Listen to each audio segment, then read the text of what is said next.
Good morning, my name is Lori. Welcome to Upskill Monday on We Are Quilters. Today I am making a stitch that I am calling the Super Chevron. It will look like this. First I'm going to use a straight stitch. And then I'm going to add some lazy daisies at each up and down point. And I may or may not, depending on the whimsy of my mood, I may or may not add a bead at those intersections.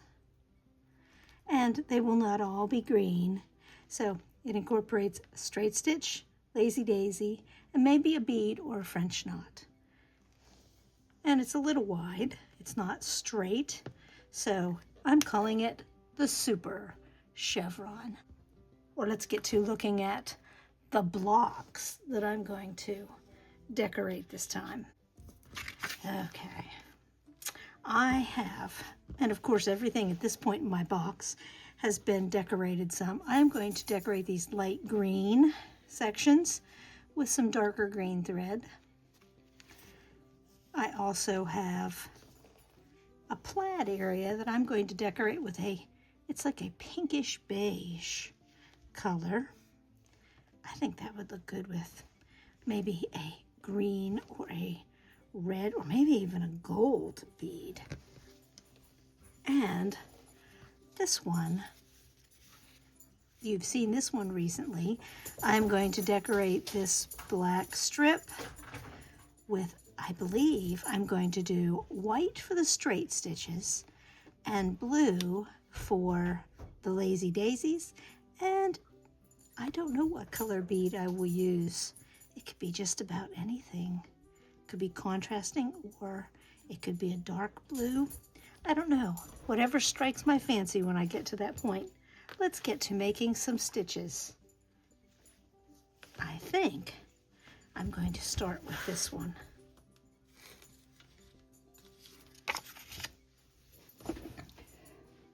Now I am, because these are such angular pieces, I am going to mark my lines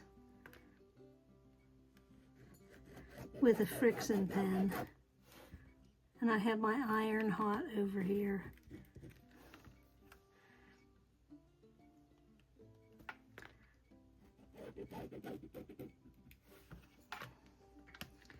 I'm also going to mark so I know how far to go out, and I leave myself a seam allowance. That always makes it easier.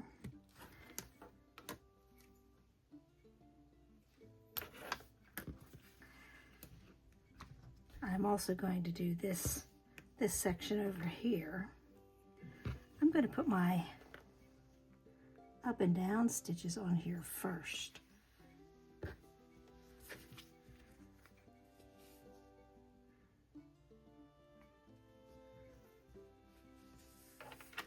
As soon as I grab a hold of this in a way that is comfortable for me, I think it's easier to do the up and down stitches, the straight stitches first.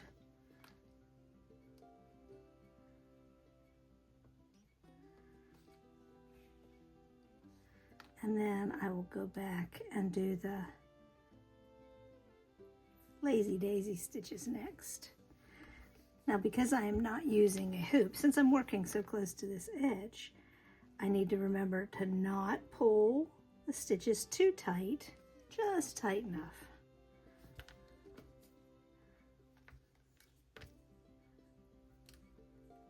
So that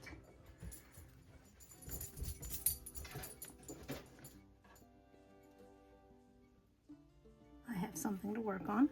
And as soon as normally I wait till I am all done to get rid of those lines, but as soon as I have my stitches in here, I am going to get rid of those lines because I do not need them to help me put the lazy daisies a certain size.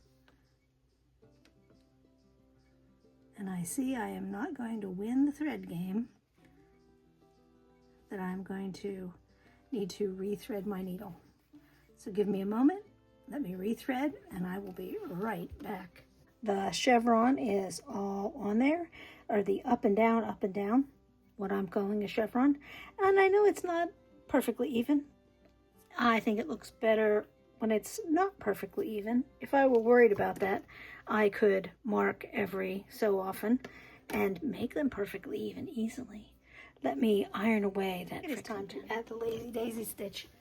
Every time I go to the iron with friction pen, I have a moment of panic when the iron is cold, because the iron I'm using now does have an auto shut off. There for a while I was using a 1980s, had no shut off. So to do the lazy daisy stitch, I come up through the up or down of a chevron. I use the same hole, make my loop, make my tack stitch.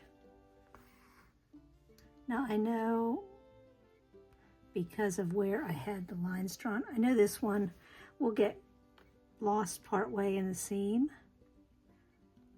but I'm okay with that. So I'm going to make my other lazy daisy stitch, knowing that it might be lost.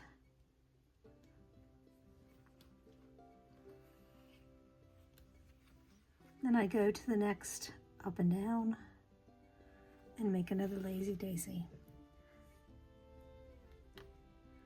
Let me put this on speed record so we can get this done.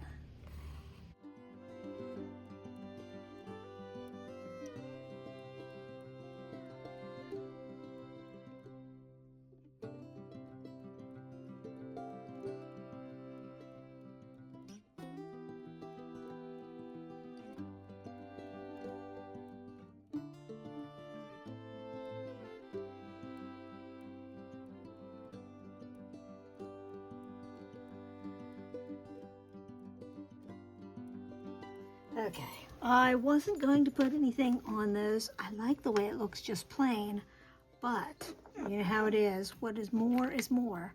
So I think I'm going to add a sequin, like a little flower, and I'm going to let it be luck of the draw, except for the green. So there's teal, there's orange, there's gold. And then I think in the center, I will put a purple that's kind of iridescent purple pink that matches this flower in the center, because I know it'll go, or it'll contrast with all of those sequins.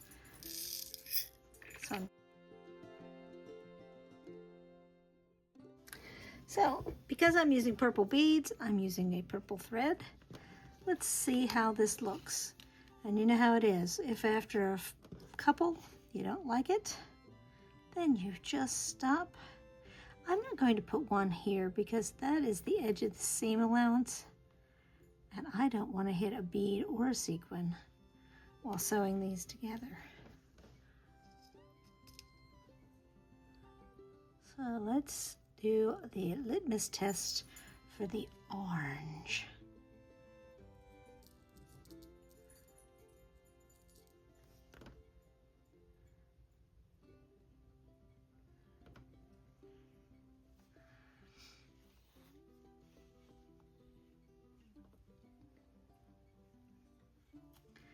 Okay, I think that I'm going to put them every other one because it'll be just too much for every single one. And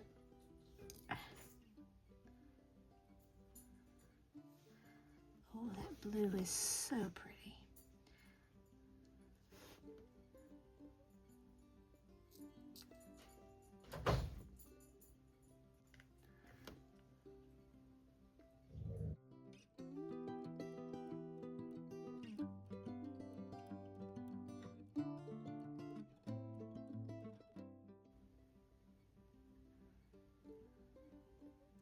That one does not have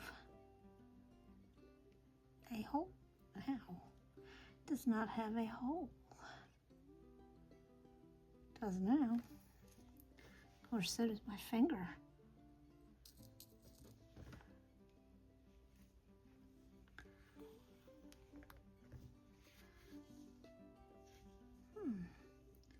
I like that.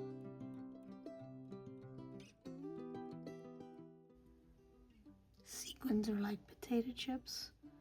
Once you have one, you just can't stop. You just keep going and going and going. Seed beads are the same way.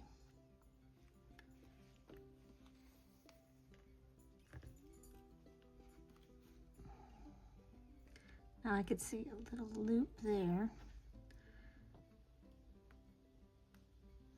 So I'm going to pull it up with my finger and then pull the thread back down. There we go. That got rid of that loop. I don't want a loop there because then later on that's just one place the bead can work its way loose. And now I find myself in a pattern.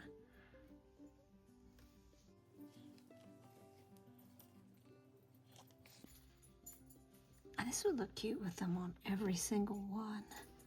But I want this to be easier today. And as I'm putting these on, I'm putting the little cup part, the faceted part up so that the little bead can sit down in it. So it looks more flower-like. Not that it matters, but. Okay, last one. And I think we're gonna end on the orange.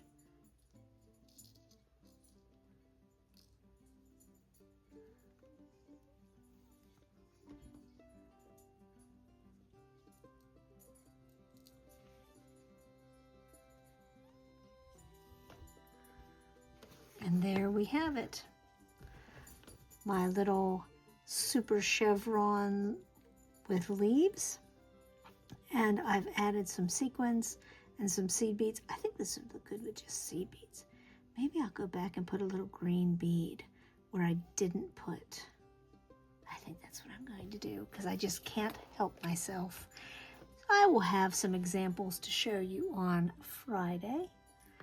The other two blocks that I pulled out, this rather Christmassy one and the black one.